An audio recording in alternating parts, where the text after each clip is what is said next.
and welcome to The Link Online.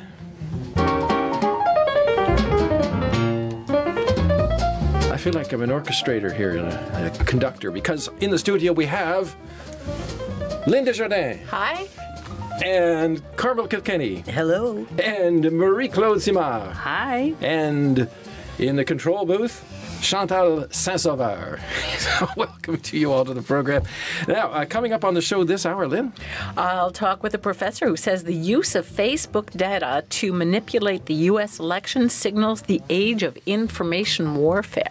Well, the Liberal government has just introduced more restrictions on gun ownerships, and it seems nobody is pleased on that one. And I'll tell you how Modiface, the Toronto company, has become a major player in beauty technology. And we'll have those stories and some of your comments coming up on this edition of The Link Online, which is a half hour, not an hour.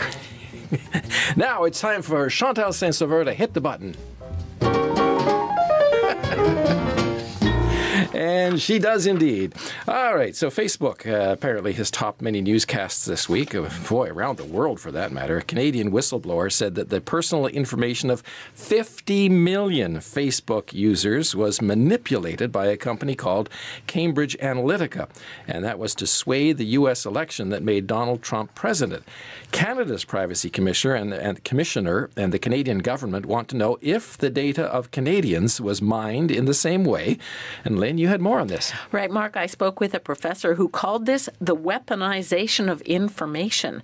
Personal data was mined to find out how to most effectively target people with political messages. Facebook chief executive Mark Zuckerberg apologized for what he called a major breach of trust. But Professor Megan Bowler of the University of Toronto was not impressed. Here's part of our conversation. What do you think about the comments by Mark Zuckerberg? I am not reassured that he will be taking steps to get ahead of this problem, given the fact that he was aware and made aware of the fact that Cambridge Analytica had improperly accessed our data from Facebook of 50 million users 2 years ago. So there's been plenty of time for him to make this public or to take the steps to protect data given this breach of agreement with Facebook. What concerns should Facebook users have now?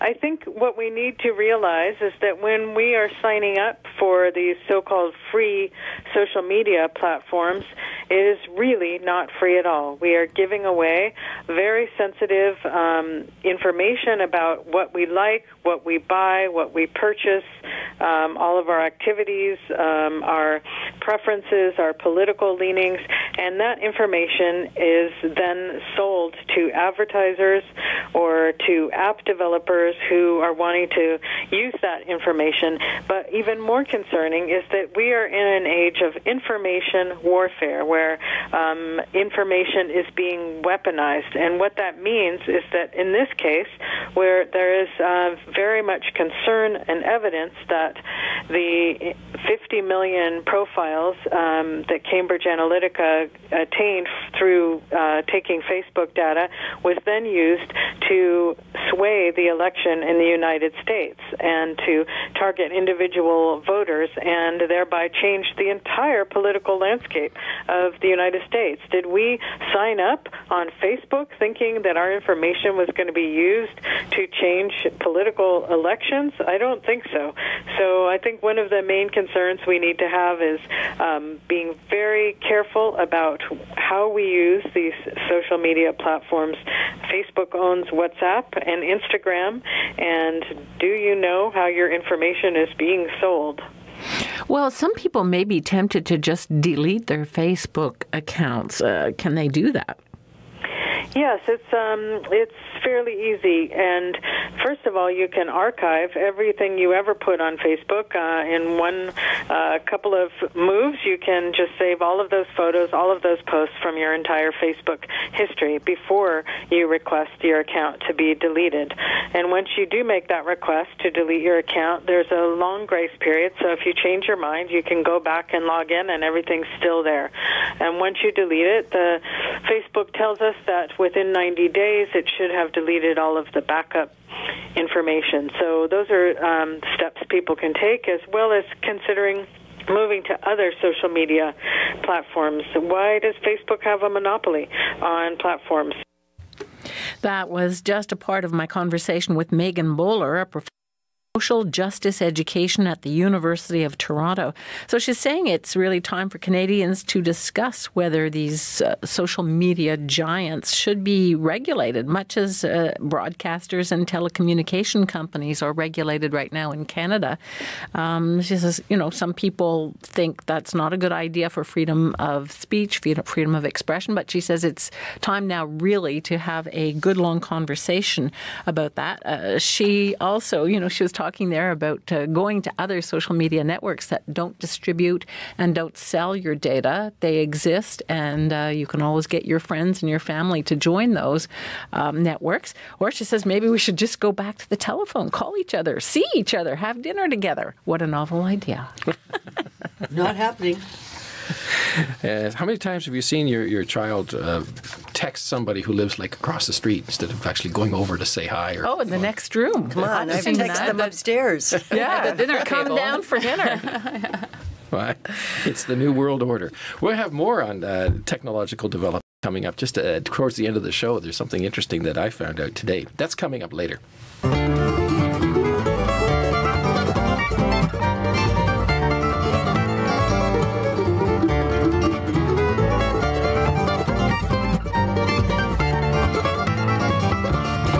Well, the Liberal government made an election promise to toughen gun laws in Canada in 2015. They have finally introduced their proposals. It's known as Bill C-71.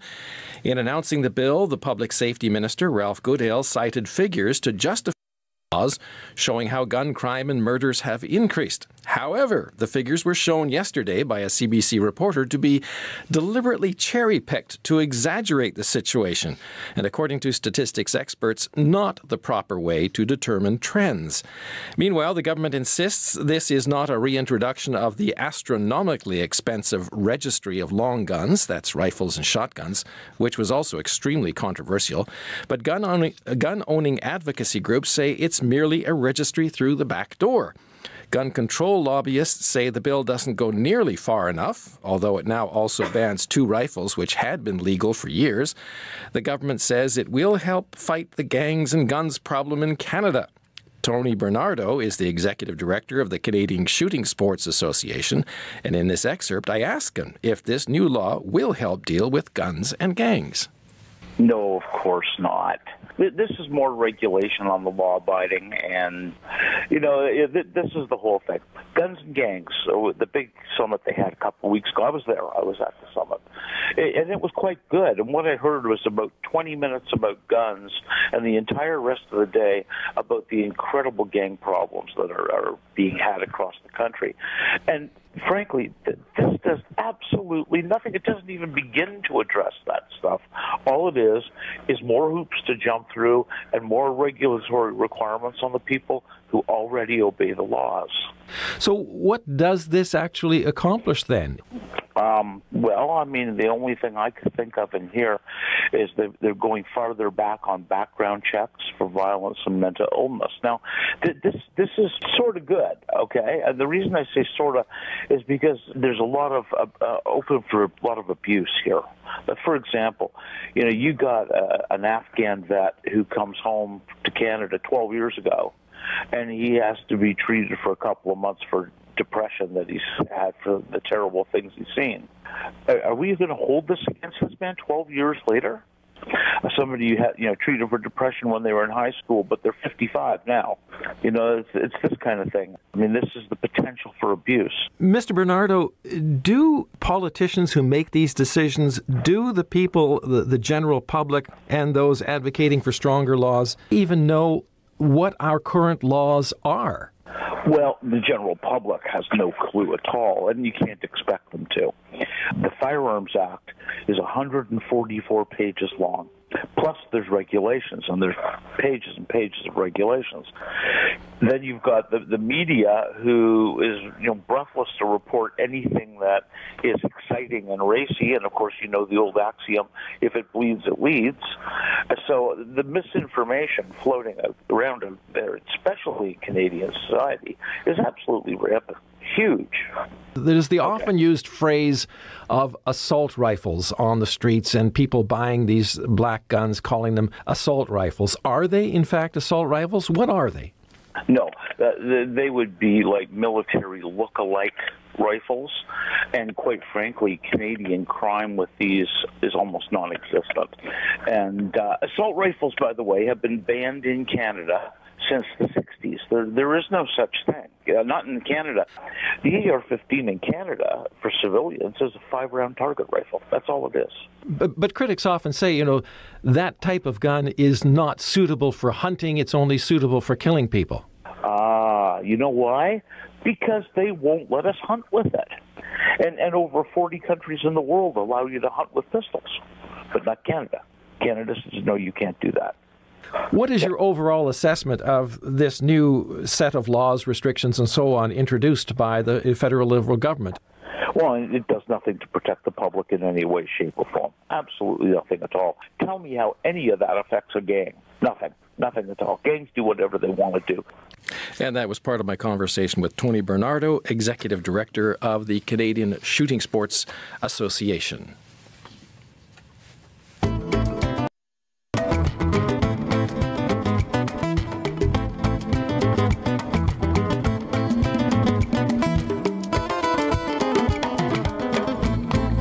Well, now it's time for some of the comments that you've posted. And a reminder, you can post your thoughts and read the comments of others to each story if you scroll down to the very bottom of the page where that story is.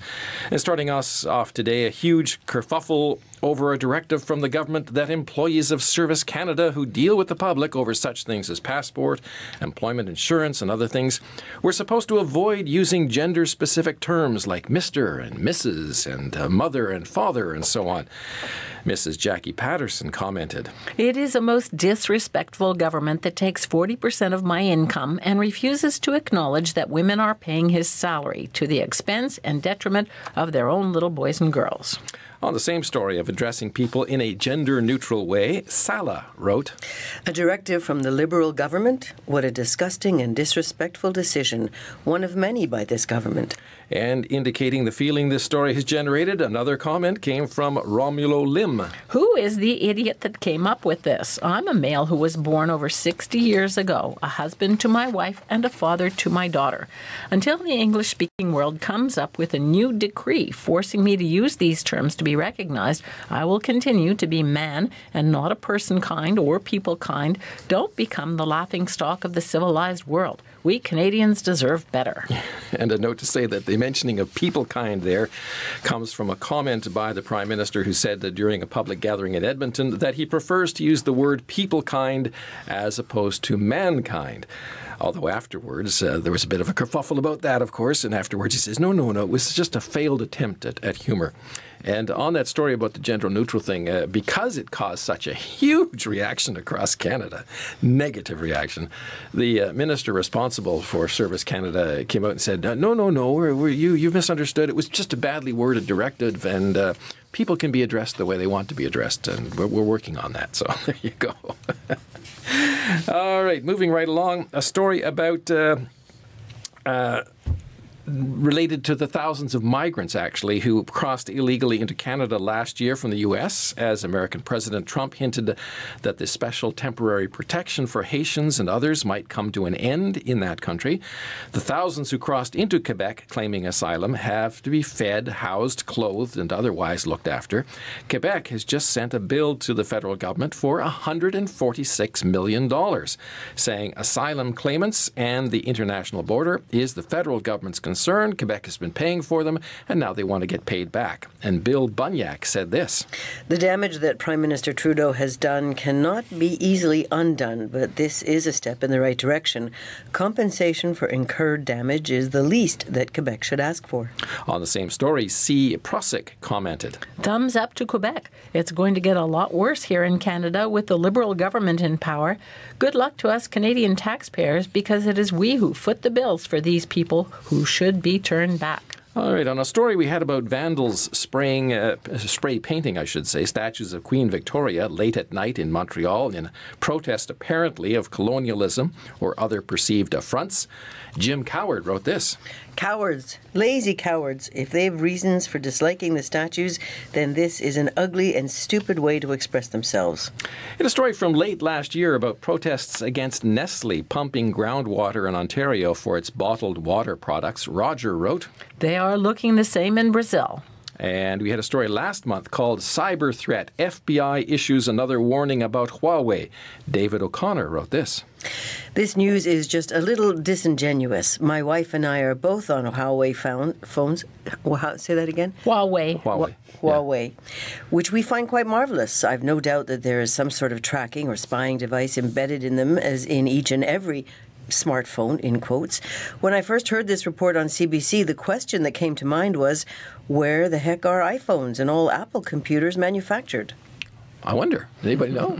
That's a good point. China. All right. And in a story called Canada Moves to Dilute Finnish Bid to Ban Dirty Fuels from the Arctic, Jim Cowan once again commented, Trust the Finns to come up with something worthwhile. All right. All right. Thank you very much for your comments. And once again, if you want to comment to any of our stories, you just have to scroll down to the very bottom of every page, and the form for doing so is right there. Coming up, a story about a Canadian company being bought by the cosmetics giant L'Oreal.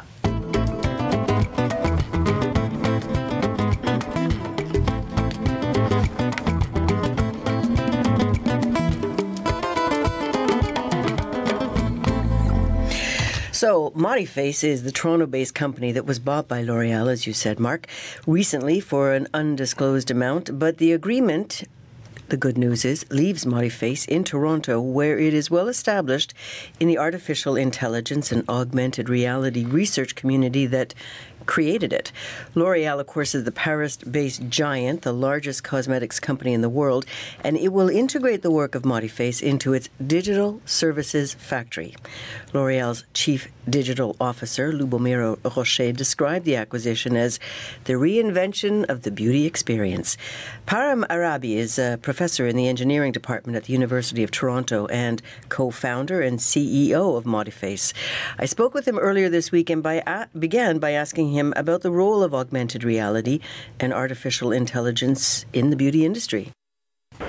Well, AI in any industry is about data. The more data you have about any topic, whether it's knowing what products people are buying or what products they're trying on, that is useful and can help for personalizing recommendations.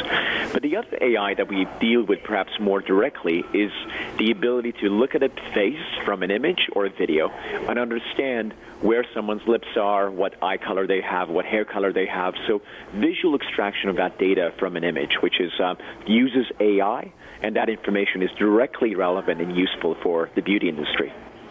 How did you know the beauty industry was ripe for this? I mean, again, excuse me for my sort of stereotypical images, but you're an engineer, you're a professor at the University of Toronto. How did you know that this was a major field? I didn't.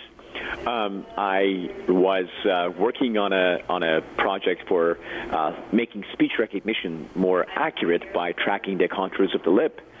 And so we had the exact precise boundary of the lips. And as we were doing that, and that work became somewhat known in media, the head of marketing at a skincare company reached out saying, can you help simulate this lip product that we had? Uh-huh. So from that moment, I realized that there is a value to this technology in the beauty industry, and the more that we developed, the more well-known we became in that beauty industry. What year was that? This was in 2007. Are there other companies? Do you have competition in this field? Yes, we've had competitors in the past 11 years, and we've competed with them, but what has become clear is that as time went on, Modiface became known as the preeminent beauty technology company focusing on augmented reality and AI. And so the more we understood what brands wanted and the more we calibrated and developed patents and capabilities, the better and better we were known and the more lead we had over the competition. I have to admit, I was even skeptical, reading the story, but when I went to one of the YouTube examples, it's incredible how well you illustrate what changes will look like. And again, this is really for the new and the next generation in terms of, all of these people who are on basically half living their lives in cyberspace. This is what they're doing anyway. Yes, and the technology's gotten better over the past 11 years. The first version was not as good as the technology is today, and so it's sequentially and through iteration become better and better over time. People will still want to basically go in and try on. Yes. I think that trying on in physically is something that's always very important, but sometimes narrowing down from 100 shades to 4, it's easy to use our technology. Or if you're at home and you want to buy a shade, from the comfort of your home, being able to virtually try it on is certainly helpful versus not being able to try it on. So one of the terms of this agreement is that you stay based in Toronto. Will you have to expand? I think us expanding is a very reasonable, conclusion from the direction we're heading. So Toronto may become a new beauty center? I absolutely think so. I think in some ways there are steps in that direction, but I do see Toronto in terms of beauty technology becoming a very significant player. And Professor Parham Arabi, CEO of Modiface. It's expected the company will continue to grow, as he said, and may play a great role, actually, in drawing more young women into the STEM fields with this beauty connection. All the young girls, I'm very acquainted with 2 of them, are on YouTube for all those tutorials and all of that stuff. And again, for a country like Canada, which is so vast, where people can't get anywhere near, even a drugstore, never mind a large department store, to try these things on. This is incredible in terms of what it offers. It's just amazing how AI is appearing in everything. Professor Arabi said they are already a very gender-balanced firm at all levels, from the executive level to research and development. So what does this actually do? I mean, Well, if you wanted to go blonde, Mark, you could just put yourself into the screen and then try on a different shade. Or red. Or red. But in actual fact, can I get a mullet? Who knows where this will go? Yes, you can. Yes, you can. Right. Or a Peaky Blinders cut? Yeah, for sure. Do you know what I'm talking about? Peaky Blinders? No, I don't know the cut, but I know it's the cap, right? No, but those guys, the haircuts, they're like shaved here with a bunch on top. Oh, is that so? Yeah, it's anyway. I haven't seen the program, but I know it's a big hit. Yeah, don't do it, Mark. No. Don't do it. All right. Thank you, Lynn. Saved me from myself. All right, some of the stories that actually Chantal's going to hardly contain herself in the control room there. She is quite hysterical, yes. Lynn, some of the stories that attracted your attention this week. Well, I found out that 2 mammoth tusks have been sent to the Canadian Museum of Nature in Ottawa. This is after they were seized by the Federal Bureau of Investigation in the United States.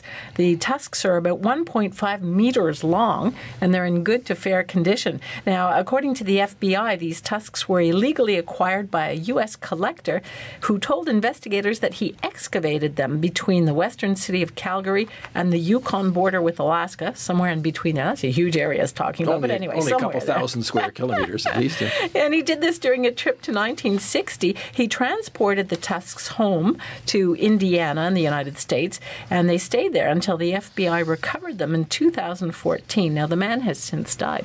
But it's interesting because they actually took a little piece out of these tusks, and you can look at the rings much as you would look at a tree ring. Mm-hmm. And apparently the owner thought they were mastodons, but because of the shape, there's a W shape, and that's how they knew that it was actually mammoth remains, so from the Ice Age.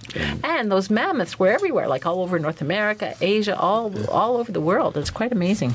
All right. Carmel, what about you? Well, I had the story of Drive Her, a new app for women, by women in Toronto. It's the brainchild of Aisha Addo, a young woman who had a rather uncomfortable experience going home in a taxi one evening when the male driver was asking a few too many personal questions with a few sexual innuendos.